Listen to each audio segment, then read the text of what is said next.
ભગવાને આપણને જ્ઞાન આવ્યું, આપણને જ્ઞાન આપ્યું છે, તો આપણે શરીર તંત્ર રાખજો, ડગે મત જાજો, હલી મત જાજો, એ તો ફેર આપણો માર ખાવાનો વારો મળશે. સંતો ભક્તો, આને માટે આજ આપણા કહેવાનો છે કે આપણે 7 વખત માનવું પડે. સંતો ભક્તો, તરવી કે એમ કરો કે ભાઈ આ માનવાની, સરપંચ કે એમ કરો કે આ કરવાની, તો આ કામ લાગે કે હું મારી, તું કે તારી, પેલો કે બીજાની, પેલો કે બીજાની, કેમ આપણી ભીલ લોકોને મત વગડી છે.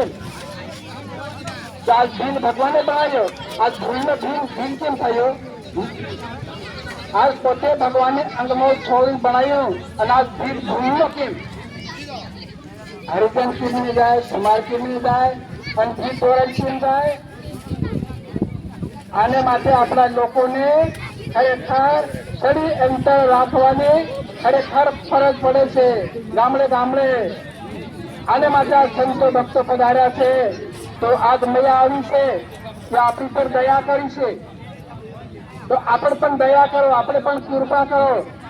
આપણે ભલે ખાવા નહીં મળે તો કોઈ વાંધો નહીં, પણ મત છોડો મતી, અરે મત તે હારો મતી, તો આ બચ્ચું રહે ને તે બાકી એટલું ભગવાન આપણી પેઢી થી પેઢી, એક પેઢી દેખો સબરી જીતી છે, એક પેઢી વાલીઓ જીત્યો, બીજી પેઢી એકલવ્ય, ચોથી પેઢી આપણા કુળની વારી છે.